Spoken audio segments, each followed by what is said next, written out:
To the outside world, Sophia and Mathew were the perfect couple. She, a radiant 23-year-old mother adored by everyone who knew her. Mathew, a confident and successful 29-year-old airline captain whose charm turned heads everywhere he went. Together, they seemed to live a dream life, one filled with love, laughter, and boundless possibilities. But behind closed doors, a much darker story was unfolding. On a quiet October night in Havenwood, a call to emergency services shattered the illusion. A terrified man pleaded for help, his muffled cries barely audible as he described a violent home invasion that left his young wife lifeless and their infant son crying in the shadows. What followed would shock an entire nation. As the investigation unfolded, the mask of grief worn by a grieving husband began to crack.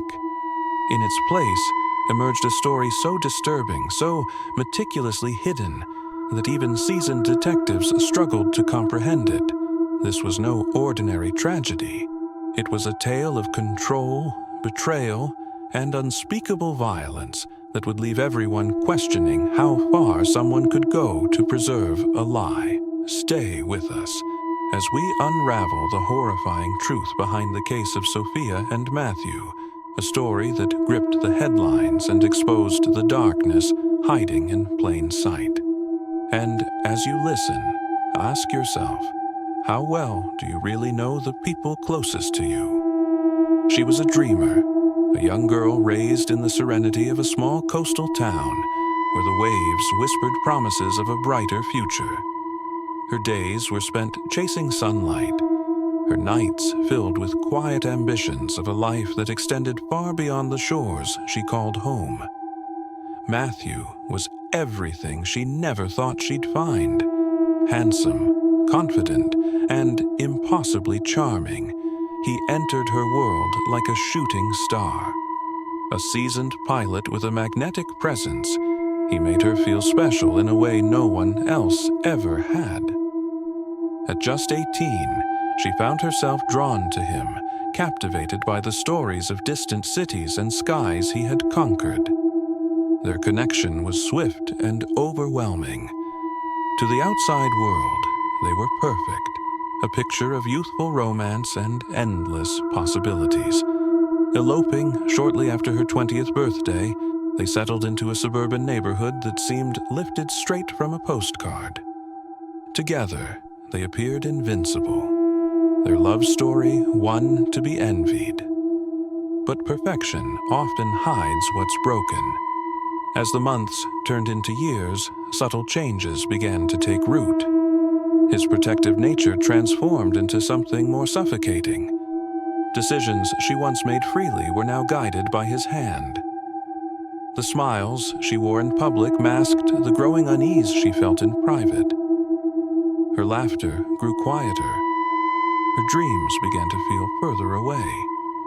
Beneath the surface, where no one was looking, cracks had begun to form. Cracks that would only deepen with time until the foundation of their perfect love story would collapse in the most devastating way imaginable.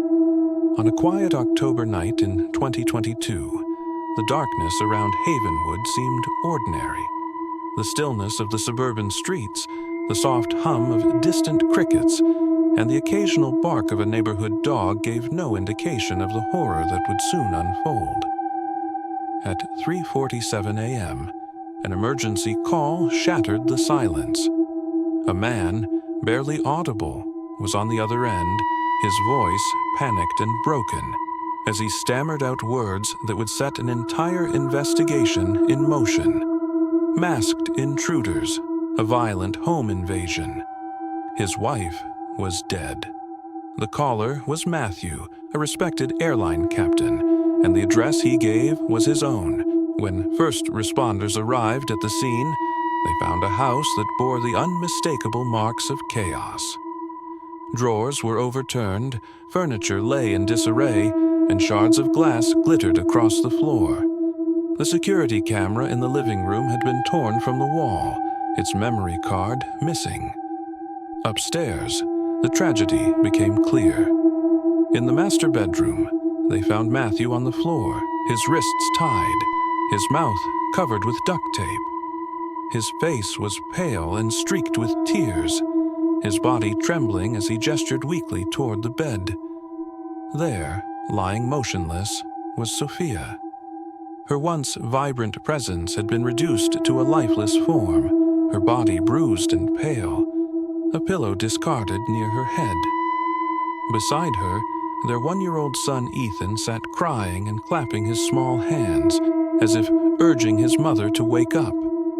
His cries echoed through the room, a heartbreaking sound that pierced through the eerie stillness. Yet somehow, he was unharmed, an innocent witness to an unspeakable act of violence. The family's 7-month-old dog, Max, had not been spared either. His body was found hanging in the stairwell, his leash used as the weapon. The air inside the house was thick with an unshakable sense of dread.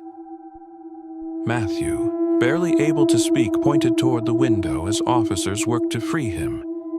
He claimed that 3 masked men had broken in through the basement, tied him up, and demanded money. He told them he had begged for their lives, offering everything he had, but it wasn't enough.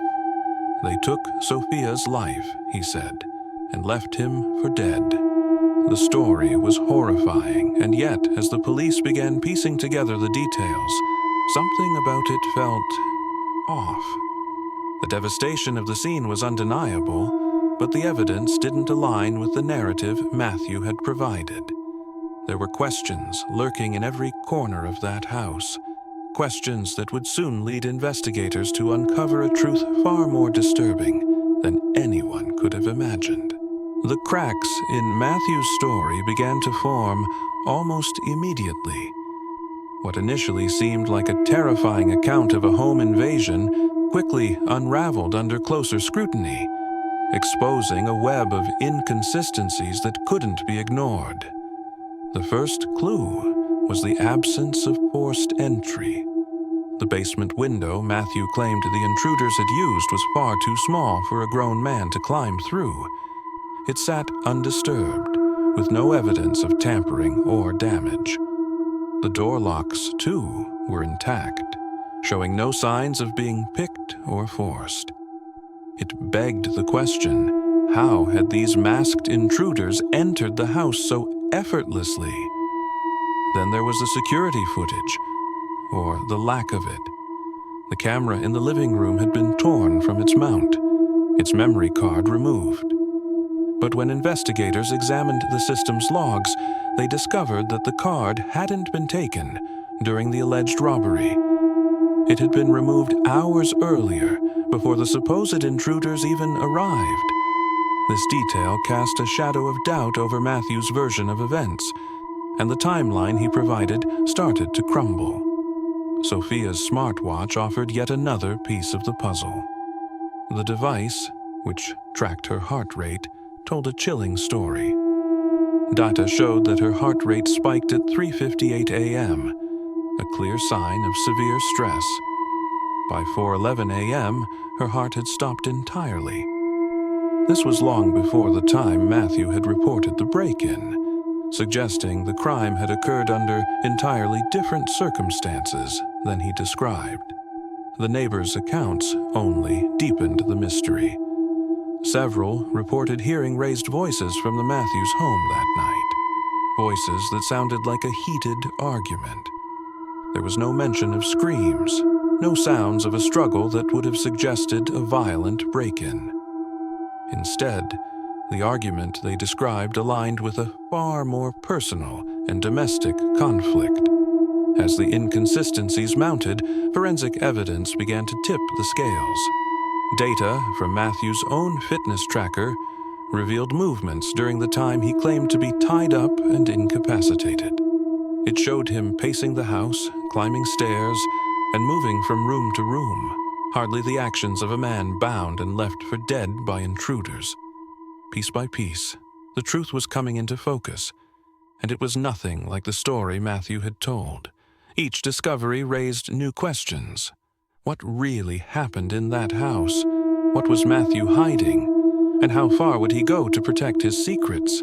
Investigators knew they were closing in, but what they would uncover next was far darker than they could have imagined. For hours, Mathew sat in the stark interrogation room, the weight of the investigation bearing down on him. The walls seemed colder, the air heavier, as the truth edged closer with each passing minute. Investigators had laid out their findings methodically, pointing to the damning inconsistencies in his story. His attempts at denial faltered. His composure eroded. He shifted uncomfortably in his chair, beads of sweat forming on his brow as the questions kept coming, each one chiseling away at the carefully constructed lie he had spun. The room grew quieter, the silence punctuated only by the sound of the clock ticking on the wall. For a moment, it seemed Mathew might hold firm, clinging to the fiction he had created. But then, the walls around him, both literal and metaphorical, began to collapse. He dropped his head into his hands, his voice breaking as he whispered the words no one expected. But everyone suspected. It was me. The investigators leaned in, their expressions unreadable, as Mathew finally began to unravel the horrific truth. What followed was a confession that turned an already chilling case into something far darker than anyone could have imagined. He described the night in painstaking detail. The argument had started small, like so many before it, but it quickly escalated. Sophia, tired of his constant control, had finally reached her breaking point. She told him she was leaving, and this time she wasn't bluffing. She was taking their son, Ethan, and walking away from the life they had built. A life she no longer recognized as her own. Her words, Mathew claimed, felt like a knife to his chest. He begged her to stay, but her resolve only hardened. As the argument intensified, his frustration gave way to rage. His mind clouded, his emotions boiled over, and in that moment, he snapped. With his hands around her neck, he silenced her pleas, her protests growing weaker until they stopped altogether. The fight ended with her lifeless body lying on the bed, the room filled with an unbearable stillness. But the silence didn't bring clarity. Instead, it brought panic. Standing over her, Mathew said he realized what he had done and what it would mean. His mind raced, and desperation took hold. The idea of losing everything, his son, his freedom, his reputation, was too much to bear. He knew the truth would destroy him, so he chose to destroy the truth instead. The next steps were calculated, cold, and chilling. He staged a robbery, trashing their once cozy home to make it look like a violent break-in. He tore the memory card from the security camera and scattered the furniture. He even went so far as to kill their 7-month-old dog, Max, knowing the gruesome act would add credibility to his fabricated story. With meticulous attention, he tied himself up, placing himself on the floor in the bedroom, crafting the image of a victim who had barely survived a horrifying attack. Mathew claimed he had done it to protect his family, to keep their son from being taken away. But even as he spoke, his voice trembling, the investigators couldn't ignore the cold logic in his actions. This wasn't the story of a man who had lost control. It was the story of a man who had gone to unimaginable lengths to save himself. His confession didn't end with the act itself. He described the days that followed, his feigned grief, his public pleas for justice. He spoke about the funeral, where he had held their son in his arms and promised to honor Sophia's memory, all while knowing he was the one who had ended her life. He admitted to answering media questions, speaking to friends and neighbors, and even consoling Sophia's grieving parents, all while maintaining the lie. The sheer audacity of it left the investigators in stunned silence. Matthew's voice cracked as he spoke of his son, saying he did it all for Ethan, to give him a chance at a better life. But his words rang hollow against the stark reality of his actions. He had taken away Ethan's mother, shattered the world of those who loved her, and betrayed the trust of an entire community. When the confession ended, the room was silent, the weight of his words hanging in the air. The investigators had heard countless stories of crime and betrayal, but this one was different. It wasn't just the crime that shocked them. It was the cold, methodical way it had been covered up, the lengths Matthew had gone to in order to preserve his facade. As they prepared to take Matthew into custody, one question lingered in their minds. What drives a person to commit such an unspeakable act? Was it desperation, fear, or a selfish need to maintain control at all costs? And, perhaps most hauntingly, was this truly a moment of madness? Or was it a reflection of something deeper, a darkness that had always been there, hidden behind the perfect image he had created? It was a question they couldn't answer, but one that would undoubtedly echo in the minds of everyone who heard the story. What could possibly justify such a horrific betrayal? Could anything? The trial of Matthew became a spectacle that gripped the nation. Courtrooms were packed with journalists, spectators, and family members, all eager to witness the unfolding of one of the most disturbing cases in recent memory. Every detail of Matthew's actions, every word of his confession, was laid bare for the jury to dissect. The prosecutors wasted no time in building their case. They painted Matthew as a calculating, manipulative man who thrived on control. To them, his actions were not the result of a momentary lapse, but rather the culmination of years of dominating behavior. Witnesses were brought in to testify to the gradual erosion of Sophia's independence, her growing unhappiness, and Matthew's increasing possessiveness. The evidence spoke volumes.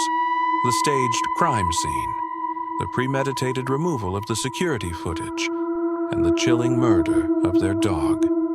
Each detail reinforced the prosecution's argument that Matthew had meticulously planned his actions to cover up the truth. The defense, however, presented a very different narrative. They argued that Matthew's actions were the result of temporary insanity, brought on by the emotional distress of Sophia's threat to leave with their son. They claimed he acted out of desperation, unable to think clearly in the heat of the moment. Their strategy was to evoke sympathy, portraying Matthew as a man pushed to his breaking point by circumstances he couldn't handle. But the evidence against him, his calculated attempts to cover his tracks, proved difficult to overcome. As the trial progressed, the courtroom became a battleground of emotions. Sophia's family sat in silent grief, their faces etched with pain as they listened to the details of her final moments. Friends who had once admired the couple struggled to reconcile the man they knew with the monster being described in court. The community, once united in admiration for Matthew and Sophia, now found itself questioning how they could have been so blind. After weeks of testimony, the jury deliberated for 2 days before reaching a verdict. When the foreperson stood to deliver the decision, the room fell into a tense silence.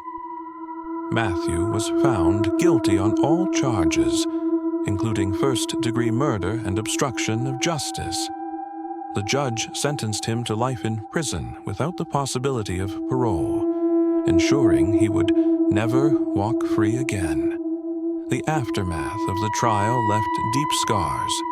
Sophia's family, while relieved that justice had been served, continued to grapple with the senselessness of her death. Her parents, once hopeful for their daughter's bright future, were left to mourn the life she could have had. Friends remembered her as vibrant and full of life, struggling to come to terms with the fact that she had been taken from them so cruelly. For the community, the trial was a wake-up call. They were left questioning how such darkness could hide behind the image of a loving husband and father. Mathew's actions shattered the trust they once had in the seemingly perfect couple, leaving them wary and more cautious about the people around them. The Matthews' home, once a symbol of a picturesque family life, became a haunting reminder of the tragedy that unfolded within its walls. The trial and its aftermath became a cautionary tale, a chilling reminder that appearances can be deceiving. For those who knew Sophia, it was a story of loss and heartbreak. For the community, it was a lesson in vigilance. And for the nation, it was a case that would be remembered for years to come. A stark example of how love, control, and betrayal could lead to devastating consequences. Life behind bars for Mathew was far from the controlled environment he once thrived in. The man who had spent years commanding respect as a successful airline captain now found himself isolated, his crimes making him a target of disdain even among the prison population. Due to the nature of his offenses, particularly the murder of his wife and the family dog, prison officials placed him in protective custody. His segregation was meant to shield him from other inmates who viewed his actions with contempt, but it also became a form of punishment in its own right. Confined to his cell for most hours of the day, Mathew had little interaction with others, his days blending into a monotonous cycle of silence and solitude. Reports from inside the prison revealed a man who showed little outward remorse. While he avoided outright confrontation, his lack of repentance further alienated him from both the prison staff and the few inmates he encountered. There were no apologies, no visible signs of guilt, only a stoic demeanor that seemed to reflect an unwillingness to confront the gravity of his actions. Even in his isolation, Mathew's reputation followed him. Guards spoke of his cold detachment, his refusal to engage in programs designed for rehabilitation. The very control he had sought to maintain over his life and others was now stripped away, leaving him with nothing but the haunting reality of his crimes. Mathew was a man alone, both physically and emotionally, left to grapple with the consequences of a life he had destroyed by his own hand. The case of Mathew and Sophia is one that will linger in the minds of all who hear it. A story that began as a picture-perfect romance, unraveled into a chilling tale of control, betrayal, and violence. Sophia's life was stolen, their son left without a mother. If you found this story gripping and want to stay informed about more true crime cases that delve deep into the complexities of human nature, don't forget to like this video, subscribe to our channel, and hit the notification bell. Thank you for watching, and remember, your voice can make a difference. Until next time, stay curious and stay safe.